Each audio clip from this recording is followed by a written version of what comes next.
Welcome to the Urban Studies 35th Annual Lecture.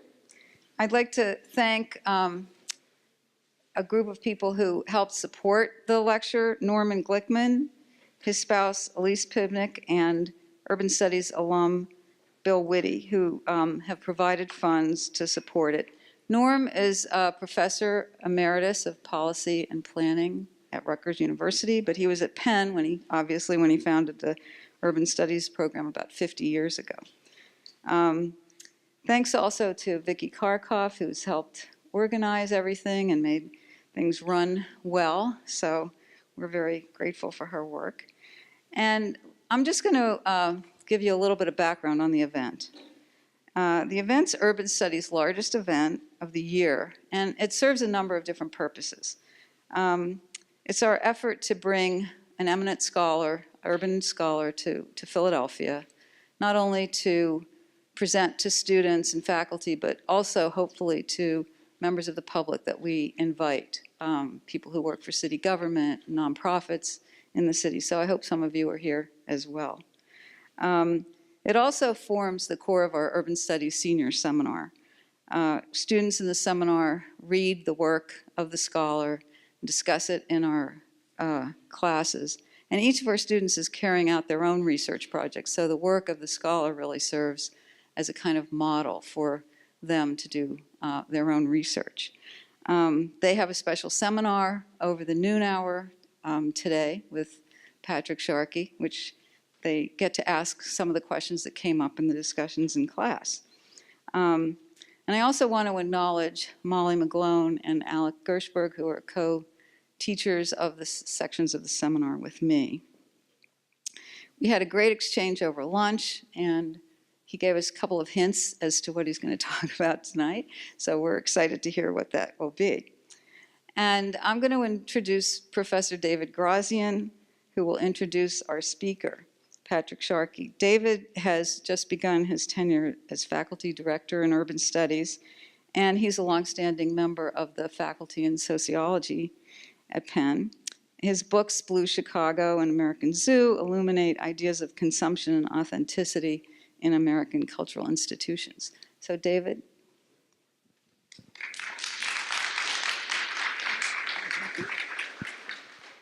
Hi, thank you for coming.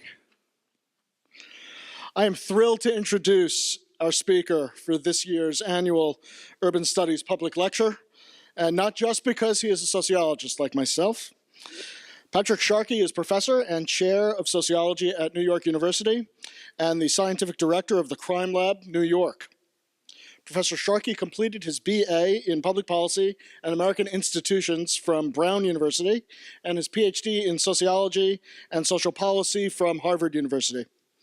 Professor Sharkey has published numerous articles in several of the most important academic journals in the social sciences, including the American Sociological Review, American Journal of Sociology, the Annual Review of Criminology, Demography, the American Journal of Public Health, the Journal of Urban Economics, and the Proceedings of the National Academy of Sciences. His first book, Stuck in Place: Urban Neighborhoods and the End of Progress Toward Racial Inequality, published by the University of Chicago Press in 2013, is the winner of many awards, including the Robert E. Park Award from the Community and Urban Sociology section of the American Sociological Association, the Mira Komarovsky Book Award from the Eastern Sociological Society, and the American Publishers Award for Professional and Scholarly Excellence in Sociology and Social Work. In his most recent book, Uneasy Peace, Sharkey appraises the causes and consequences of what has been a dramatic and historic drop in the rates of violent crime experienced in our nation's cities since the early 1990s. A decline in victimization that has particularly benefited disadvantaged communities of color by creating the conditions that allow for improvement in academic performance among poor Black students and an increase in life expectancy among Black men. Yet, as his title reveals, the current crime decline has also borne great social costs. especially given how much of it has relied on the expansion of urban policing, intrusive technologies of surveillance on city streets, and the mass imprisonment of inner-city residents.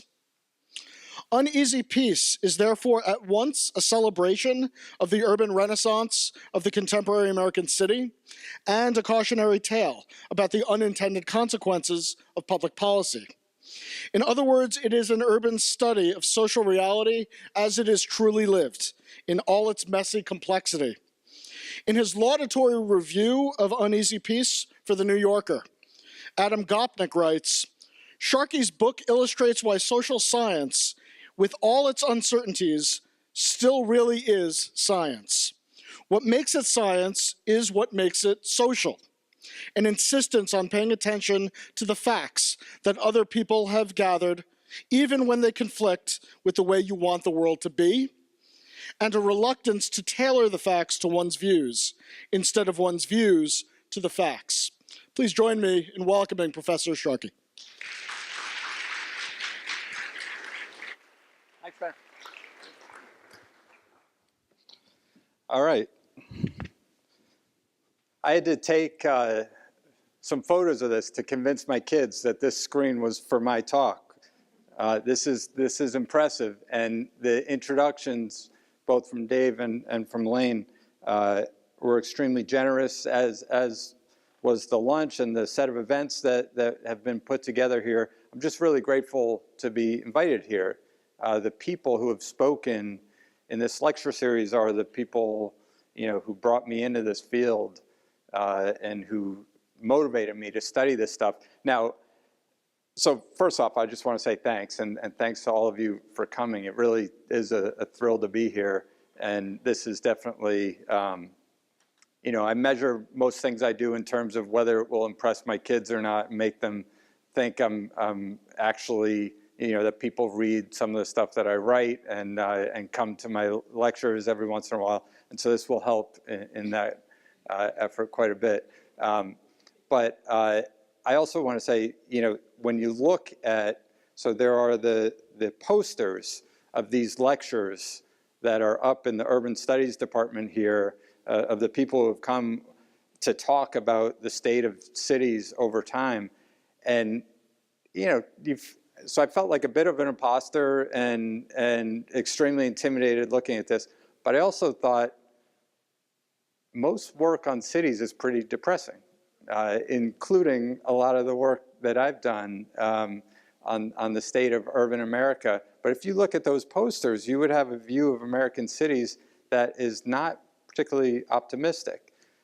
So it's actually really nice to be talking about a trend that I think is one of the most important trends that has hit American cities over the past few decades, and that is not altogether positive, but for the most part, this is a very positive development that has taken place over the past 25 years that has not fully entered into the consciousness of Americans or even academics who are studying cities, but which should really change the way that we think about cities. So I'm going to talk a little bit about why I think that's the case, but to start, let me begin by talking about, there are three questions that I'll ask, and the first one is, why am I focusing on violence in the first place? How did I start doing this work, and why did I shift? A lot of the early part of my career, I focused on urban inequality and urban poverty, and then I started focusing more and more on violence. So I want to motivate that a little bit and tell the origin story for this book. And it really started with this study and this image that you see here, and actually some time that I spent here at Penn that I'll explain in a minute. So I started, really the first time I thought about undertaking a program of research on violence was, I remember the exact moment, it was almost, well, I think it was 2009, so almost 10 years ago, and I was sitting in I was doing a postdoc, a 2-year postdoc, and I was sitting in on a course on epigenetics. Are there neuroscientists in the room? No, okay. All right, so I can explain it my way and I'll get away with it. So epigenetics is basically the study of how our environments and our experiences regulate the functioning of our genes. Okay, so we have a genome that's fixed, but the way that our genes operate is in part influenced by our experiences and our environments. And so in the midst of this lecture on epigenetics, we were listening to the instructor talk about a whole bunch of research on how rats respond to stress. Okay, so this is a common topic in neuroscience, and we were going over a bunch of studies focusing on this, and we came to this one set of studies by a neuroscientist named David Diamond, who also studies how rats respond to stress, how stress affects the cognitive abilities, the cognitive functioning of rats. And Diamond contributes to this literature, but he does so in a very unique way. Instead of using kind of typical methods to induce stress in rats, he puts cats outside their cages. And so that's the image that you see here. And then he puts rats through, the standard set battery of tests to measure their cognitive functioning, like how quickly they make it through a water maze, that I think is the most common test to assess cognitive skills and cognitive functioning. And so the idea is to test what happens to rats, what happens to their cognitive functioning after they have been exposed to this major stressor in their immediate environment, after they fear for their lives. And as it turns out, it's probably a predictable finding, but when rats fear for their lives, when they're exposed to this form of predator stress, then they do a little bit worse when they try to make their way through a water maze. It takes them longer to get through that maze. They make more mistakes along the way. And as I was sitting in this lecture listening to this, to that point in my career, as I said, I'd been studying urban inequality. I'd been studying the effects of growing up in very disadvantaged neighborhoods and how the experience of neighborhood disadvantage over multiple generations influences child development, influences academic achievement, influences the life chances of kids. But I hadn't made much progress on the question of why. What was going on in those neighborhoods that looked like it had such a severe impact on kids? What was happening in those environments that impeded kids' development of cognitive skills, their academic performance? And I listened to this and I thought maybe this is a part of it, an answer. I was doing most of my research using data from Chicago, and I thought that maybe part of what was happening to the kids in Chicago is that as they were navigating streets and worrying about being assaulted or even being shot, or worrying about potential predators nearby, then maybe that's part of the reason why it's harder to focus when they get in the school setting. Maybe that's part of the reason for lower performance on standardized tests, academic achievement, measures of cognitive skills. Okay? Now, at that moment, all it was a hypothesis. So what I tried to do was to figure out, I looked at the literature on the impact of community violence, and to be perfectly honest, I wasn't entirely convinced, okay? So people have talked about the impact of violence for a long time, but if you scan the literature, particularly the quantitative literature on the impact of violence, it's not the most convincing literature. It reads as more like advocacy than it does rigorous empirical research as a whole. I don't want to generalize too much. But I read that literature and I wasn't entirely convinced. So what I tried to do was figure out, well, how can we get tangible, concrete evidence? If there is an impact of violence in one's environment, how could we identify that impact in a very tangible and concrete way? So the first study I did, I was, again, looking at data from Chicago, and I set up a study where I was able to look at children who were given assessments of cognitive skills, the kind of assessments that make their way into IQ tests, okay? And I took advantage of situations where kids from the exact same environments, kids living in the same neighborhoods, were given the same assessments of cognitive skills just before and just after incidents of violence had taken place near their homes, in this case a homicide. So the goal is to say, okay, if we look at kids who otherwise look identical, live in the same neighborhoods, the only distinction is that by pure chance some kids were given that assessment just before a homicide takes place down the street, and some kids were given the assessment just after. Can we see any impact of that event? And this is the first study I did. So this would be like the average trajectory in terms of growth in cognitive skills of a 9-year-old in the actual data from Chicago that I was using. Okay, this is how cognitive skills develop for a typical 9-year-old through the age of 16. Okay, when we compared kids assessed just before and just after a homicide down the street, what I found is that the kids assessed just after a homicide down the street looked as if they had missed about 2 years of schooling relative to a kid in the exact same neighborhood on the same trajectory of growth who was assessed just before the homicide took place. Okay, so this impact was larger, was more severe than anything that I imagined. This impact looked larger if the homicide was closer to the child's home. Okay, it looked stronger if the homicide occurred closer to the date of the test. Okay, so everything that came out in this initial study suggested that that incident alone was causing this reduction in cognitive skills. The impact was so clean and so strong that I thought it was probably wrong. I thought it was probably a fluke. So we got an entirely new data set and replicated this study using the same approach, comparing kids who were assessed just before and just after an incident of violence had taken place, a homicide had taken place down the street. And the second time we did the study, the impact was stronger than it was the first time we did the study. So this started to convince me that maybe something real is going on here. Maybe violence is part of the answer for why growing up in a severely disadvantaged neighborhood, particularly in the 80s, in the early 90s, seemed to be so damaging to kids.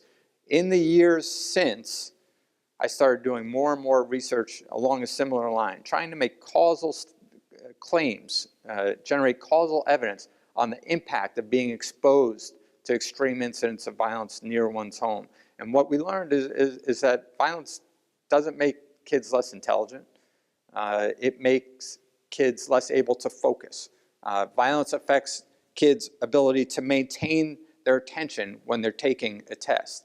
It makes them less able to control their impulses while they're taking a test. Subsequent work has shown that violence disrupts kids' sleep patterns.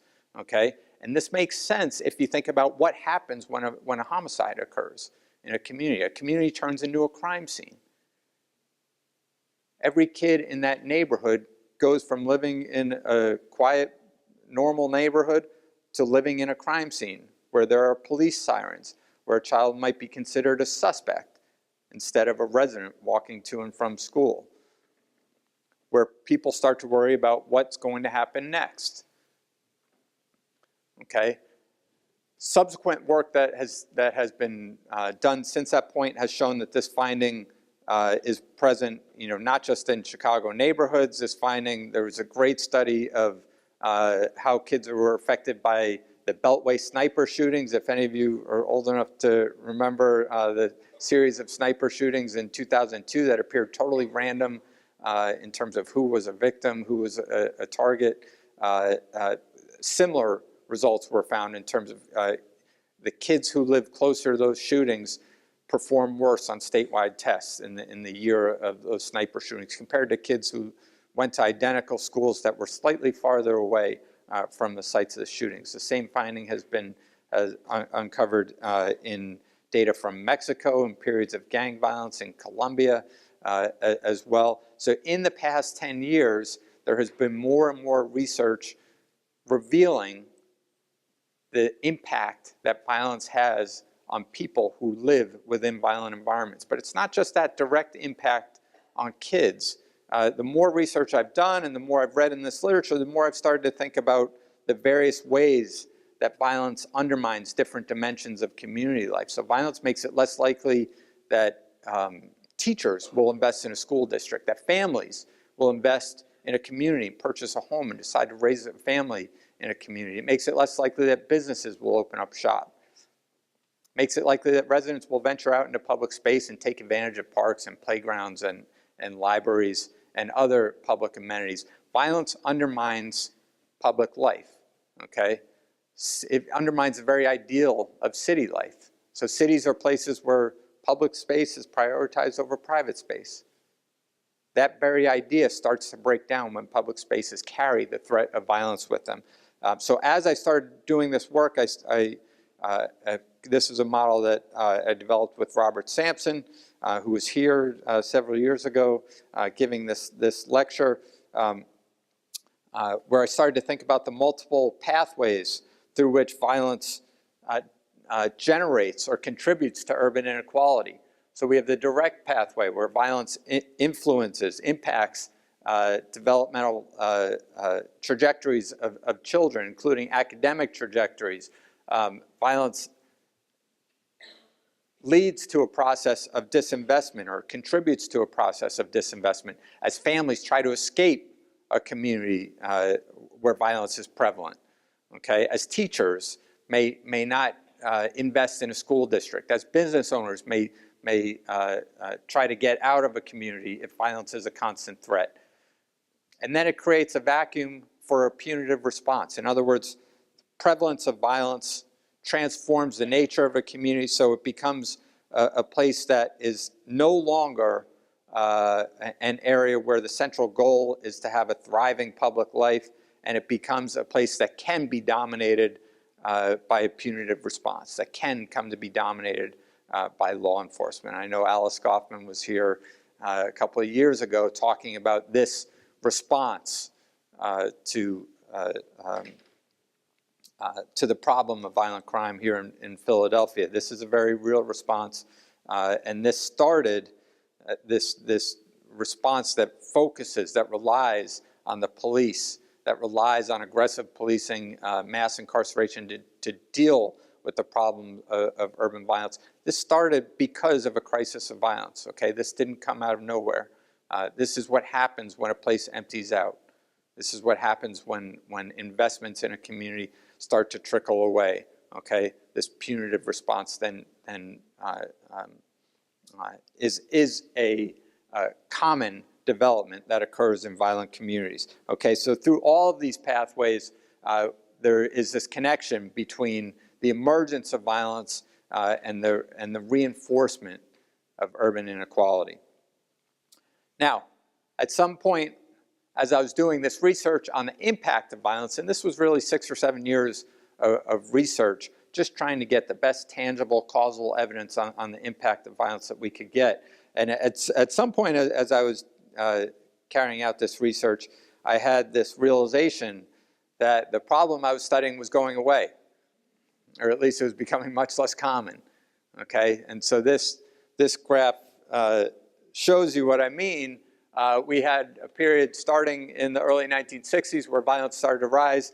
The national murder rate fluctuated between 8 and 10 murders for every 100,000 people from the 70s all the way through the early 1990s, at which point it started to fall, and it started to fall very quickly and steadily, okay? And so in the mid-2000s, as I was, I'm sorry, in the 2010s, as I was writing this book, we approached a point, 2014, where violence reached its low point. There were about 4.4 murders for every 100,000 people. This is the lowest point in at least the last 50 years, one of the safest years in our nation's history in 2014.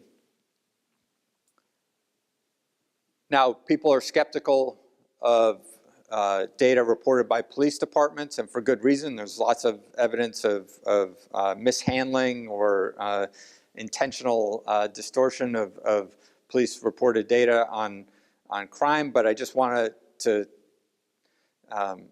make the point very forcefully that this trend is not explained by bad or corrupt data. So every form of data that we have on violence, whether it comes from hospitals, state health departments, police departments, or victimization surveys like this one, tell the same story, that violence has fallen at least by half, if not more.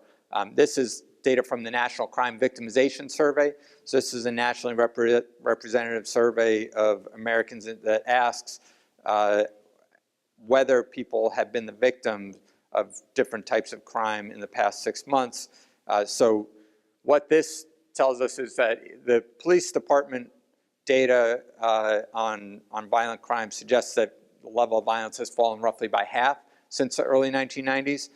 Well, Americans' own reports of victimization suggest that violence has fallen at least 75% or more, okay? So even if you're skeptical of police department reported data, and you should be skeptical, the Americans' own reports suggest that that's conservative, suggests that violence has fallen at least that much, if not more, over time. And every form of data tells the same story. Violence has plummeted since the early 1990s. As it has fallen, it has changed the nature of cities in the United States. So this is a map showing the murder rate in cities across the country in 1993.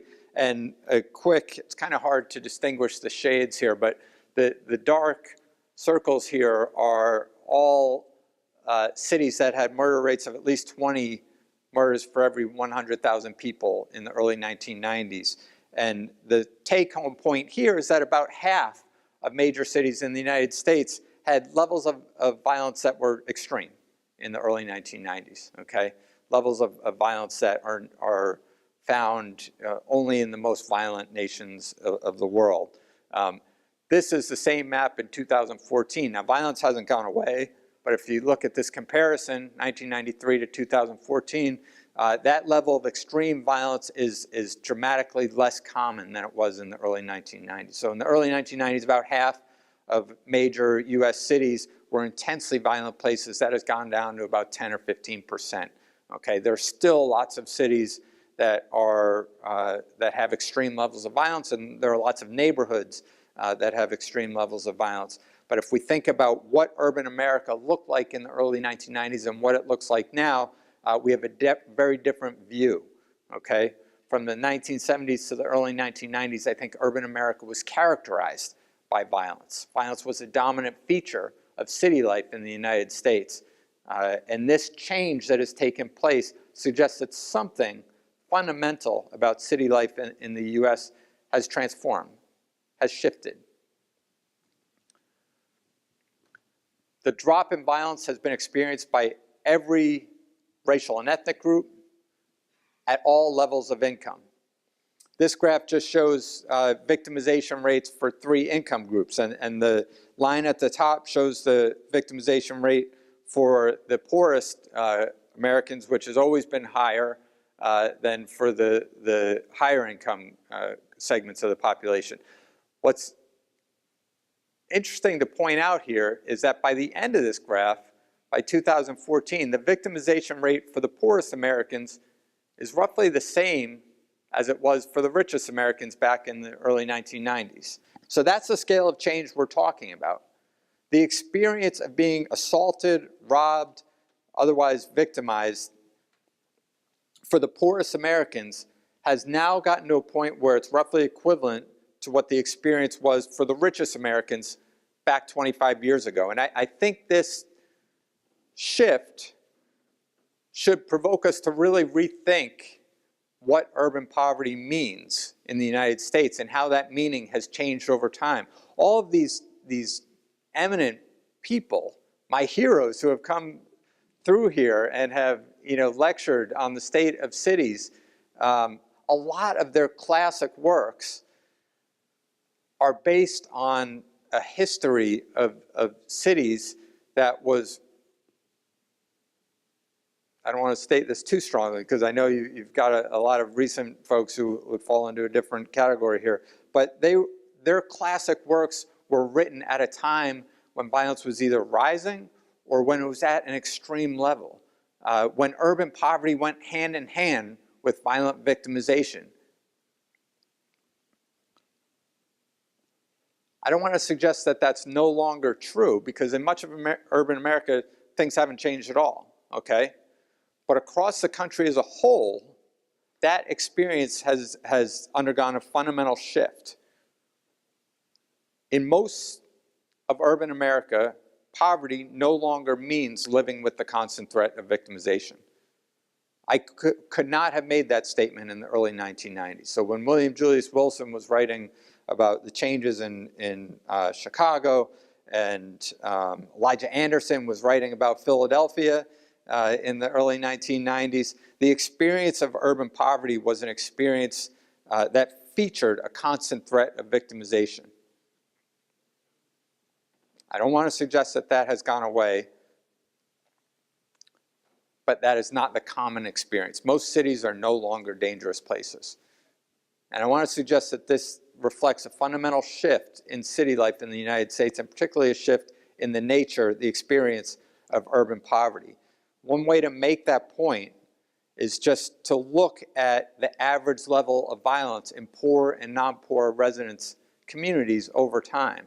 And so we're only able to do this for a small number of cities where we have local data on neighborhood level violence. And we have that data going back far enough in time to say something about how this has changed over time. Okay, so this is 6 cities. Philadelphia happens to be one of them. This is just based on data availability. This is not a representative sample of all US cities. But the way you want to interpret this graph is the dark columns are showing you the average violent crime rate for a poor resident of that city, a family living under the poverty line, okay? And the lighter shaded columns are showing you the average level of violence in the neighborhood of a non-poor resident of the same city, okay? So this is 6 cities, and as you can see, in all 6 cities, this is back in the initial year, which is, just think of it as before crime started to fall. The actual time frames differ for each of the cities, but just think of this as before the crime drop, okay? This is the difference in the average experience of poor and non-poor residents of these 6 cities. Now we fast forward to the end of the crime drop, okay? Or at least the most recent data we could get, okay? So this is a situation before and this is after. Poor residents of each of these cities are still more likely to live in violent neighborhoods, okay? So the gap, the inequality in exposure to community violence hasn't gone away. But the experience of urban poverty in these 6 cities has changed in a fundamental way. Poor families in each of these 6 cities have gone from a situation where they were living in intensely violent neighborhoods on average. This was the average experience, to a situation where,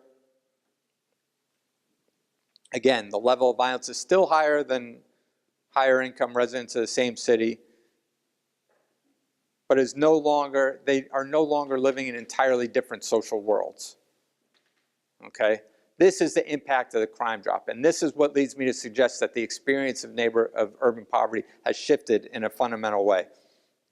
Second question: what happens when violence falls? Okay?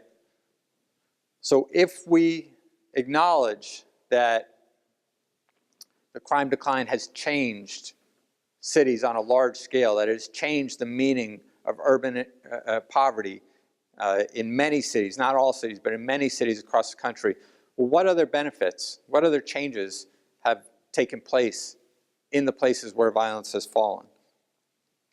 And what I'll argue here, we see very visible examples of the crime drop, particularly, living in New York. Central Park comes up all the time as a place that is transformed, or Times Square, even Washington Square Park, where I live, has just changed in such a visible and obvious way. But the argument that I make in the book is that the greatest changes haven't taken place in those areas where tourists find themselves, in the areas that are shown off on brochures and make their way into movie film sets and whatnot. The greatest changes have actually taken place in the most disadvantaged neighborhoods. And the greatest benefits of the crime drop have been experienced by the most disadvantaged segments of the population. The easiest way to make this case is to look at lives lost.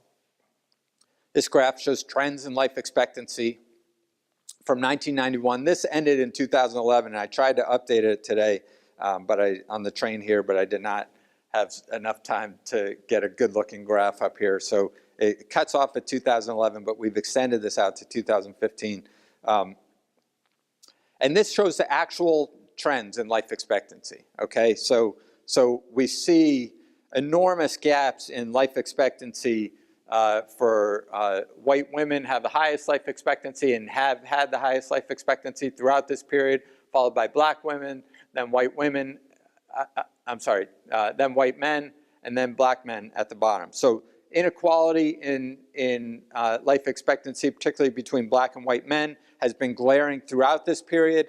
But it is important to note that it started, the average gap in life expectancy between black and white men started at about 8 years in the early 1990s, and is now closer to 4 years. Okay, so even though we see this huge inequality that remains, it is dramatically less unequal than it was at the start of this period. So what impact did the decline in violence have, or what part did it play in contributing to this reduction in inequality in life expectancy? To get an answer to this, what we did was we essentially assumed that nothing changed after 1991, that homicide mortality from people killing each other intentionally, never declined, that it stayed at 1991 levels. And then we generated life tables and we looked at what would life expectancy look like if homicide mortality stayed at its 1991 level, okay, if it never changed. And this is what we got when we ran that exercise. And look, these dashed lines show us what life expectancy would look like for each of the 4 groups if homicide mortality never fell from its 1991 level. So for white women, black women, and white men, there's not a huge difference. Okay? Homicide is not a major cause of death for any of these groups. For black men, there's an enormous difference. Okay, so for black men, life expectancy would be almost a full year lower, about 4/5 of a year lower, if homicide mortality never fell from its 1991 level. Okay, now this may not seem like a huge difference, but if there are any public health researchers in the room or anyone from the medical school here, this is as large a difference as you will ever get from any medical advancement, technology advancement, public health movement. To get a difference of 0.8 years in life expectancy from some change in society is unheard of. This may not seem that dramatic, but this is probably the most important public health advancement for black men of the past several decades. And there's really not much that's close. The example or the comparison that I like to use is to compare this to the obesity epidemic. And you know, this has been on the minds of public researchers for a while now, and it's dominated attention in the public health world. Well, the best study that I could find that looked at what would happen if the obesity epidemic went away, how would life expectancy be affected, was a study done at Harvard where the researchers estimated that if obesity went away tomorrow, that is, if there was not a single person in the United States who was overweight, then life expectancy would probably improve by somewhere between a third of a year and a full year. Okay? So if obesity were eliminated as a problem tomorrow, we would see an improvement in life expectancy that is roughly equal to or a little bit smaller than the improvement in life expectancy of black men attributable solely to the crime drop. Okay? Not attributable to eliminating all homicide mortality, but just attributable to the drop that we've actually seen in real life since the early 1990s. That is the magnitude of the effect that this has generated, okay? And that's why I call this the most important public health advancement. We typically think of crime as a problem of criminal justice policy or policing. This change that has taken place is a triumph for public health, but we typically don't think of it in those terms, okay? The benefits have come not just from in terms of lives lost. As violence has fallen in the streets, it has fallen just as much in the schools. Okay, so violent victimization at schools has fallen by 75% or more. People find this hard to believe because we focus so much attention on school shootings, and we use that as our indicator of how much violence there is in schools, despite the fact that they are incredibly rare, and that school shootings actually haven't gotten more common over time, or if they have, I mean, they've gotten maybe a tiny bit more common. But if you look at overall violence in schools, about kids and their reports of being victimized in school, about whether kids feel safe in their schools, and there has just been an enormous change that's happened since the early 1990s, where kids report 75% reductions in the prevalence of being assaulted at school, okay? This has been a transformative change in our public schools. And the places where violence has fallen the most are the places where academic achievement has improved the most, okay? So back when that first set of slides that I told you about that looked at the impact of violence on learning, on cognitive functioning, okay? That would lead you to the hypothesis that if things got better, if schools got safer, then academic performance should have improved. Well, in fact, that's what we find. In the places where violence has fallen the most, academic achievement has improved the most. Gaps between black and white students have narrowed the most in the places where violence has dropped the most, okay? And this is just a descriptive look at this, but my student, Gerard Torres Espinoza, who has worked on a lot of this research with me, has taken this analysis further and is using school district level data from across the country and is making the causal case. And he has found that not only is there a causal effect of the drop in violence on academic performance, but the largest effects have been found for African Americans and for males in particular. So everything you would predict about what should happen when violence falls is consistent with the data that Gerard is producing for his dissertation. And in those first few slides, when I showed you that diagram about how violence contributes to urban inequality through multiple pathways, those pathways include the direct effects of how violence affects kids, but it also includes indirect effects, by which I mean violence undermines entire communities, okay? It creates communities where people are trying to get out rather than to invest. It creates communities that are dominated by the presence of law enforcement rather than institutions that facilitate child development, that facilitate a successful transition into early adulthood. So again, the hypothesis is then when you start with that link between violence and urban inequality, then what happens when violence falls? Well, what we find is that when violence falls, kids start to do better. And that improvement doesn't last only through the school years. It extends later into life. It extends into early adulthood. There are more job opportunities available nearby. Kids start to get jobs at earlier ages. Kids are less likely to drop out from school. And this is using national data on income mobility put together by Raj Chetty and his team of researchers at the Equality of Opportunity Project that measures variation in the probability that kids starting near the bottom of the income distribution will rise up higher in the income distribution as they reach adulthood.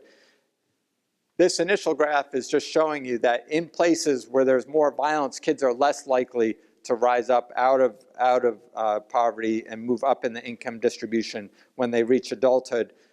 We have pushed this further and taken advantage of natural experiments and shocks that affect the timing of when kids experience a reduction in violent crime in their communities to make the causal case. And the conclusion from this is, you know, when violence declines, it doesn't completely transform the life chances of everyone in that community, but it gives kids a better chance to move up in the income distribution. The impact that we find of a typical decline in violence in the 1990s is such that it improves the life chances of kids to a roughly equivalent degree of spending one's childhood in Denver, Colorado instead of Chicago, okay? And so that is kind of a difficult comparison to make, but if we are ranking places based on the probability of kids moving up in the income distribution, this is saying that kids' adult rank in the income distribution is a few points higher than it would be if crime never fell. They're making a few $1,000s more per year than they would if crime had never fallen in their community. And again, that may not seem that like all that much, but near the bottom of the income distribution, that's often enough to lead a family out of poverty. That's often enough to dramatically change the economic trajectory of a family over time.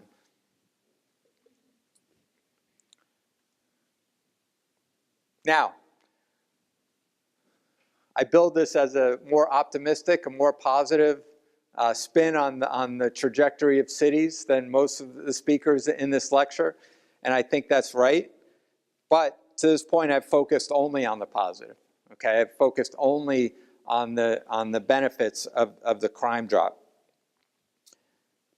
And it's very clear that just as the greatest benefits of the crime drop have been experienced by the most disadvantaged segments of the population and the most disadvantaged communities, so have the greatest costs. Okay, and those costs have come in the form of intensive surveillance that's targeted toward low-income communities of color. They've come in the form of aggressive policing. So this graph just shows the prevalence of police. This is not the best indicator of the tactics that have become common. But Alice, if you were here for Alice Goffman's talk a couple of years ago, then you would have gotten a much more vivid description of the role that law enforcement and the criminal justice system has played, particularly in communities of color, over the past 2 decades. Okay, and those costs have come in the form of mass incarceration. So, as this graph shows, the United States did not have an abnormal level of incarceration throughout most of the century and into the 1970s, or the level of incarceration in the US was similar to much of the rest of the world. And then something happened in the 1970s, and a series of policy changes took place, and we have reached a point where the level of incarceration is unprecedented, not only in our own national history, but in world history.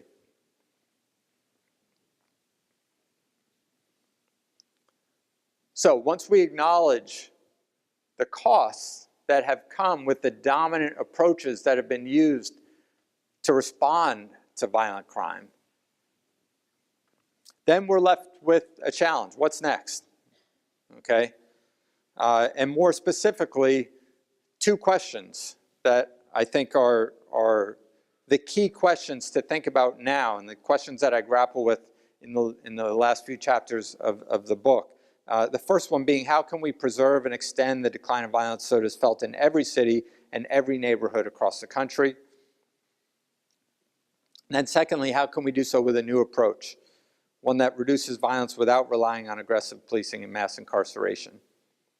Okay, and those are the 2 core questions that I think are facing people who care about cities and people who care about violence right now. What's the next model? Okay, so I showed you 2 graphs of changes that took place in the 1990s, the expansion of police forces, the expansion of incarceration. There was another change that took place that has gotten much less attention. Back in the early 1990s, there was a proliferation of community organizations that sprouted up specifically to deal with the problem of urban violence and the range of problems that are associated with it. There was a large-scale mobilization that took place in the neighborhoods hit hardest by violent crime. That story of the mobilization against violence is told in anecdotes. It's told in case studies of specific organizations or groups or people who fought to take back public parks, city streets, alleyways, playgrounds, who marched, who developed organizations that provided treatment for substance abuse, addiction, anti-gang programs. But that history has never made it into national debates, public debates about why violence fell. Okay, so that history for me is crucial, because once I saw this data on the expansion of nonprofit organizations specifically focused on confronting violence, then it provided a hint that there was another part of an answer to why violence fell and another potential solution for the next model, for what's an alternative model to deal with violent crime. So again, we took some steps, and this was a paper with two graduate students, Gerard Torres-Espinosa and Delaram Takyar, both at NYU. And we took steps to try to go beyond just looking at the trend in nonprofits and the trend in crime and seeing how they move together, and to be able to make causal statements about what is the effect of an expanding nonprofit sector on violent crime. Is that effect causal? And so again, we took advantage of shocks in the formation of nonprofits, natural experiments that led to more nonprofits in an attempt to harness, present some tangible evidence on the causal role that nonprofits played. Sorry, just to go back, the main conclusion from that analysis is not just that nonprofit organizations are effective in confronting crime or played a role in contributing to the crime drop, but they played a substantial role. Okay, so our take-home estimates were that in a typical city in the US with 100,000 residents, every 10 additional nonprofits that are focused on building stronger neighborhoods, confronting crime in the community, led to about a 9% drop in the murder rate. So think about it, you could think about it, every new organization that is formed to deal with violence led to a 1%, almost a 1% drop in the violent crime rate, okay, or in the murder rate in this case. Now, this evidence is national evidence pooling all kinds of organizations together, but we have really strong, very rigorous causal evidence from specific organizations that give further hints as to how it happens, as to what kinds of programming, what kinds of organizations contribute to this reduction in violence. What happens when an organization forms to retake public spaces or retake city streets or to provide services to kids? And we have that evidence from programs in Chicago that provided cognitive behavioral therapy and after-school sports, reduced violence among participants by 45 to 50%. These are all randomized trials, except for the BID study that John did, which took advantage of the timing of when business improvement districts emerged in cities in Los Angeles. That's John McDonald, who worked on two of these. Summer jobs programs, again, evaluated through randomized trials, reduced violence by 43% over 16 months. That's research in Chicago. Other research in New York producing a similar estimate. Establishment of business improvement districts. This was a study by Phil Cook and John McDonald here, done in LA. This has been actually the same student, Gerard Torres-Espinosa, has a study of the impact of bids that is very, very similar in Chicago, reaching a very similar conclusion on the causal effect on violent crime. Some program that probably a lot of you have heard about that took place here in Philadelphia. The paper was headed by Charlie Brannis, but the project was driven by the Philadelphia Horticultural Society to renovate abandoned plots of land.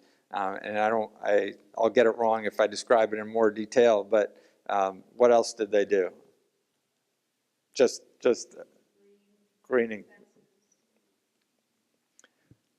That's one of the best studies that has been done on this kind of intervention, that consciously retakes public spaces in an effort to change the use of those spaces, in an effort to make sure that people know that space is cared for, that it's not abandoned, okay?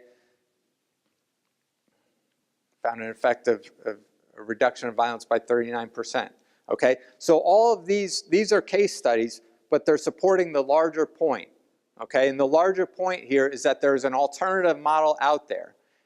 If we want to make the case that the police have to step back from their role in dominating public spaces as our primary means to confront violence, if we want to make the case that we have to move away from the prison system as a primary response to violent crime, then we have to have an alternative model. We have to have an alternative set of ideas, an alternative set of institutions and people who we can rely on to oversee public space, to provide the types of informal social controls that we know are effective in reducing violence, but that have never had the same commitment through public policy. So in the last few chapters of the book, I make the case that we actually have a proof of concept for the next model to deal with violent crime. And the general point is that for the past 50 years, we've relied on a model to deal with violence that is guided by the principle of punishment. That model has been in place since the late 1960s, when the war on poverty, the programs that comprise the war on poverty, started to become less popular, started to lose their momentum in political debates, okay?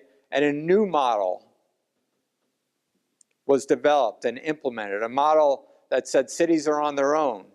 These types of large-scale investments are actually not the best way to confront the set of problems that are emerging in central cities. And a new policy of abandonment, a new policy of disinvestment, a new policy of intensive punishment was implemented during that time and has remained largely intact in the decades since.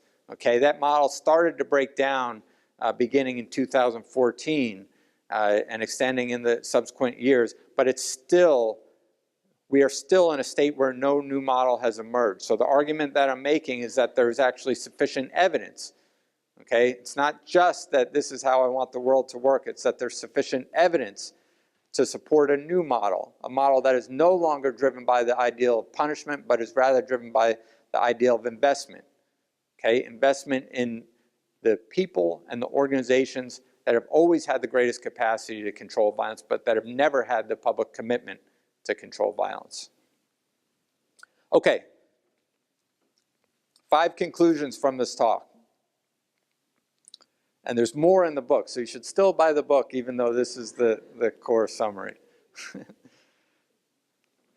Violence is a fundamental challenge of urban America. Violence is more destructive than anyone realized. And I say that with full knowledge that a lot of people who work in violent communities or live in violent communities or teach in violent communities have known this for a long time. I'm saying researchers have now caught up. Okay, the evidence base is now stronger than it ever has been before.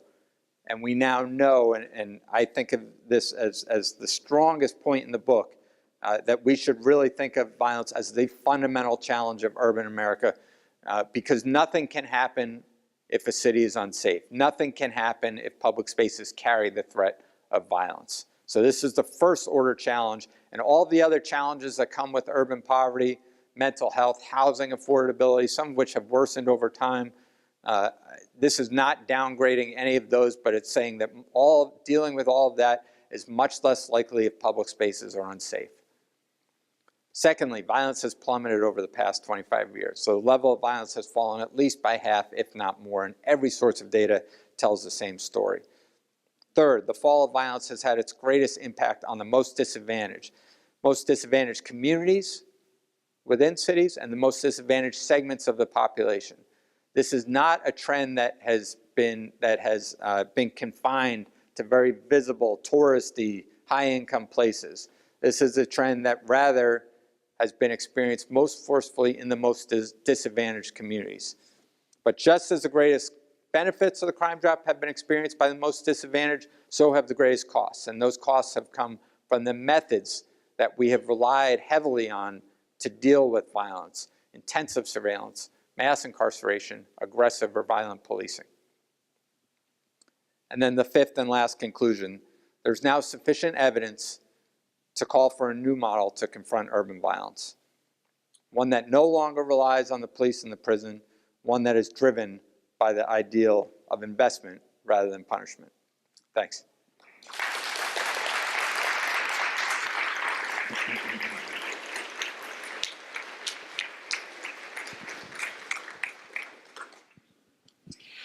Hi, bad pun intended, but I wonder if there's a good cop, bad cop effect between the mass incarceration and aggressive policing and the nonprofits. In other words, can you separate out the two? Since they both decrease crime, can you have the nonprofit organizations that have all those alternative methods, can those work without the other? And I have a vision of the people setting up the community basketball or whatever, but then they're victimized by crime and they disinvest. So I'm just wondering, can you have one without the other? Yeah, good question. We've never tried.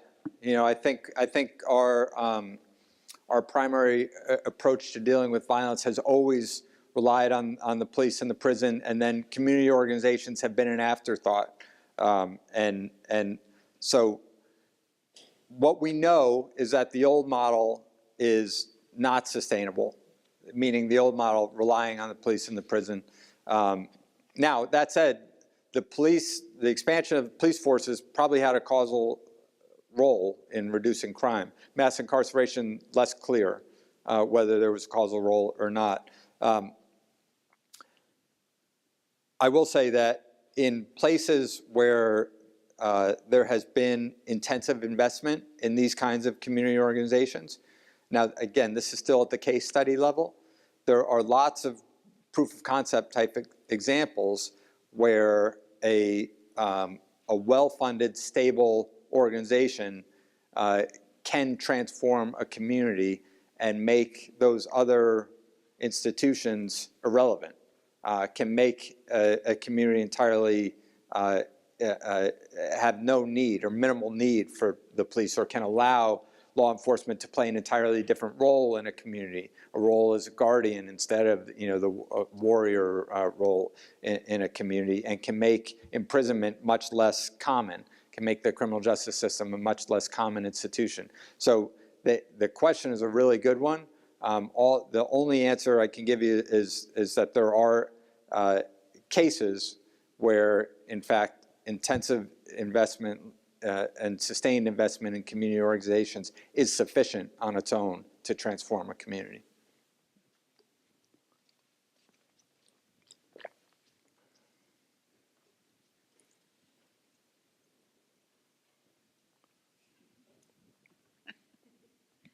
Hi, thanks so much for this talk. It was really interesting. And I struggled with this when I read your book, and I'm struggling again, which is I collected data for the last several years in several really poor neighborhoods in Philadelphia with very poor young mothers, and they all talk about violence as it's a huge theme in their lives.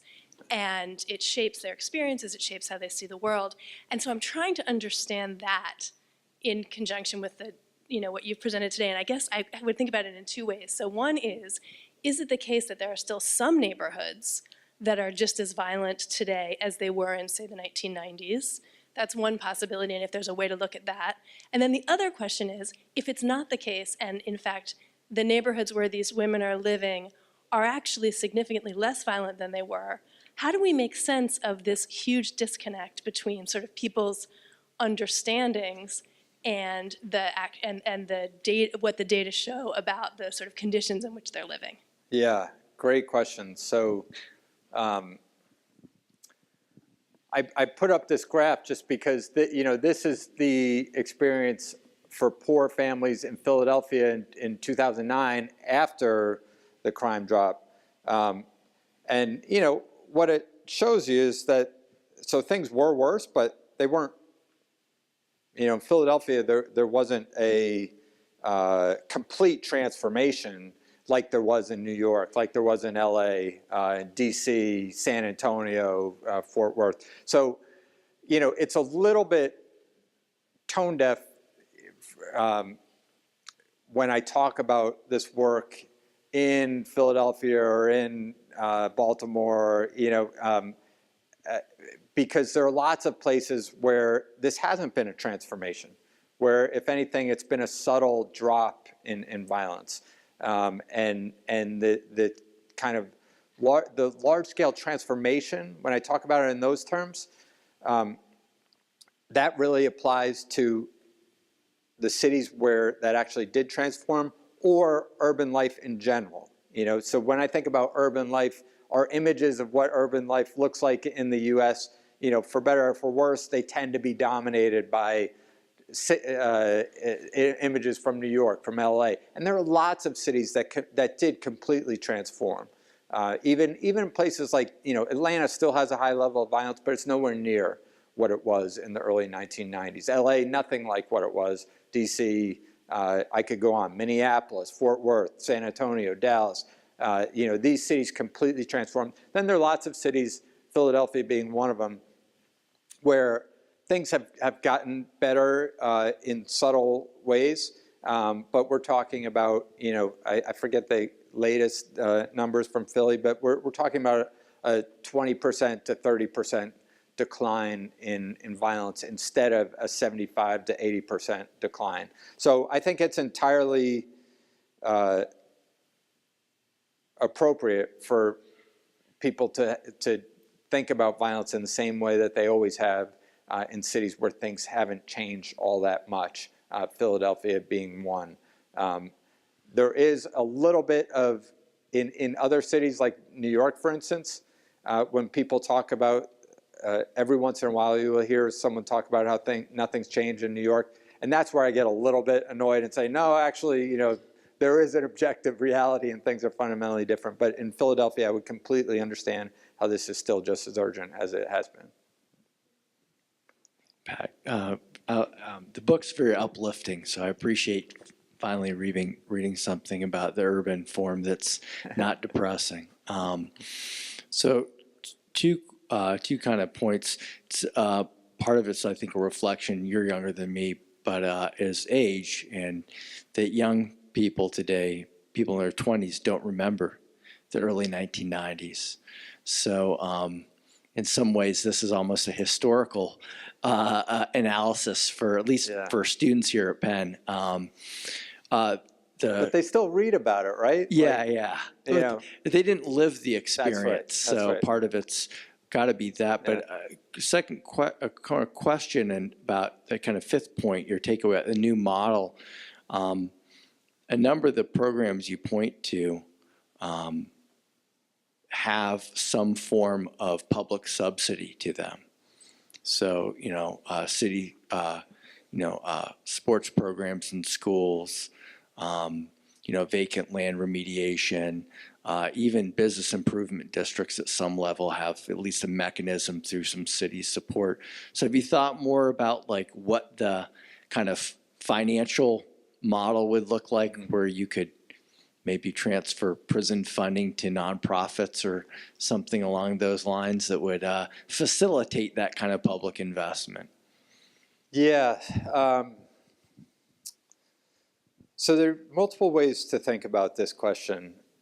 And one is just the raw dollars that it would take.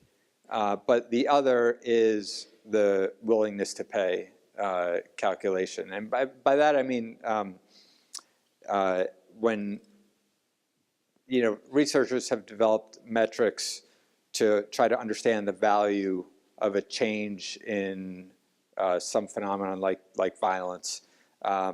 And one way they do it is, or at least the best way, I think, for understanding the costs of crime, is to ask, okay, there's a program in your city that, or let's say in your state, that we know reduces violence by 30%, reduces shootings by 30%. How much would you be willing to pay in extra taxes to support that kind of program? and then people give an answer, and then they, no, would you pay X amount in tax dollars to support that kind of program? They say yes or no, then they double it or they half it, and try to get a value on how much people would be willing to pay for a program that reduces shootings by X%. And so from that approach, they then develop a method to calculate the total costs of every shooting or of every murder. And by that metric, the value of every shooting is so high that whatever we did, if it had a tiny impact on violence, then it would pay for itself 10 times over. Americans care about violence, and Americans from across the political spectrum and wherever they are care about violence. Now, it's kind of interesting side note that I don't think those have been updated. Those studies have been updated since violence has really reached a very low point, but put that aside. So from that perspective, it doesn't matter how much these programs cost. If they reduce violence at all, then they'll pay for themselves 10 times over. Now, when we move from that to probably a more realistic discussion of what the actual cost is and what budgets look like, there it gets much harder. So I argue against an approach that takes funding away from the criminal justice system and puts it into community programs, because we've tried that. And what ends up happening is that marginal dollars get reappropriated into programs that are really a part of the criminal justice system, just an extension of it. And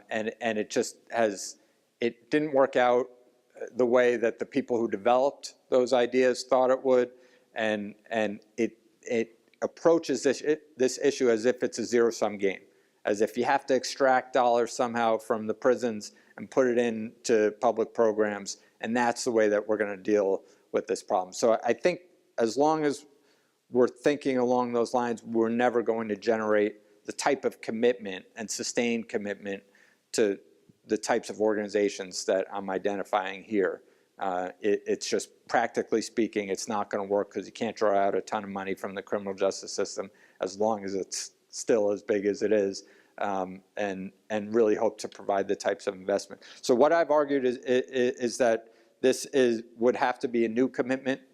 In the book, I intentionally don't talk about this as a federal commitment, but as a state level philanthropic and city level commitment to community organizations and to people, to residents of communities, compensating people who have always been asked to volunteer their time to respond to violence. But in terms of the actual dollar costs, even among these programs, there's huge variation in how much they cost if we're being realistic. So I think it's the actual dollar figure of the type of investment is I don't have a great answer there. What I will say is we spent $800 billion on the Recovery Act at a single point in time, and that proved that it was possible to generate the funding on a scale that can really transform communities. We just cut $1.5 trillion in federal revenues, so it's possible. Okay. I think this is the last question. Dear, I hate to be last, and I hope to continue the conversation with you later tonight. I love your combination of factors and the neatness of the pattern. A leads to B, B leads to C, C leads to D, and then we have a policy prescription. As a historian, I find it much harder to accept the cause and effect at every level. I can't contest and wouldn't contest that the effect of violence is negative and it shows up in performance. But I'm wary about attributing the life expectancy increasing on the basis of a decline in violence, particularly in black men, assuming the black men are static, that they're staying in the same place. Whereas they have moved to prisons, they've moved to suburbs, they've moved to a variety of different places, and it's harder to put that into your equation. So my question in the end is a policy of building up, as the Kerner Commission report suggested some years ago in 1968, the city's social capacity the only policy, or can it be linked, seen still 50 years later as a kind of preliminary policy to integration, which is what Obama was trying to do with trying to revive the 68 Housing Act and open up the suburbs, where the same effects happen in social performance. Kids do better when they're in schools that are more integrated, that are not concentrated with poverty. So in a funny way, you've moved away from the focus on concentrated poverty to focus on violence. And they're not mutually exclusive, as you undoubtedly know, and they're certainly not uniform in different places. So I'm a little worried about trying to prop up social organizations as much as I like them and have supported them in places like Camden, New Jersey, and other places where they've been the savior, but they have a life expectancy that isn't very long. They come, they go, they've been effective in a short period of time. It doesn't seem to me that's a really structural response to the huge problems that you've pointed out and the kind of challenges that we have to take advantage of now. And I realize this is a long set of comments with a very difficult question, but I'd ask you to just revisit the question about life expectancy in particular, and if you're confident that that comes as a direct result of the reduction of violence and not other causes that have maybe happened, or factors that have happened over the last 25, 30 years. Yeah, okay, great question. I mean, so the life expectancy one is, I share the apprehension about interpreting that as causal. It's really hard to make a causal argument there because you're essentially making an assumption about when people would have died if they did not die from homicide. So that's a hard assumption to make. What I can say is that even if we're really wrong, like even if there were everyone who dies of homicide otherwise would live really short lives, even if they weren't killed, our estimates barely change. And the reason our estimates barely change is because homicide victims are very young. And so even if they have very short lives, they're still overwhelmingly likely going to live into at least their late 50s and early 60s. So our estimates, we can really relax the assumptions I'm making here, or the core assumption about when people would have died if they didn't die by homicide, which is the assumption that we're relying on here, and that estimate just barely shifts at all. The other question is the one that I really struggled with in this book. When I was saying to the students who I met with for lunch, when I wrote this, my initial conclusion, or the set of concluding chapters, the core idea was that we developed a model to deal with urban poverty and the range of problems that came with it in the late 1960s, and that model explicitly turned away from the Kerner Commission model and rejected that and put forth an alternative model that focused on abandonment and punishment as the responses to urban poverty.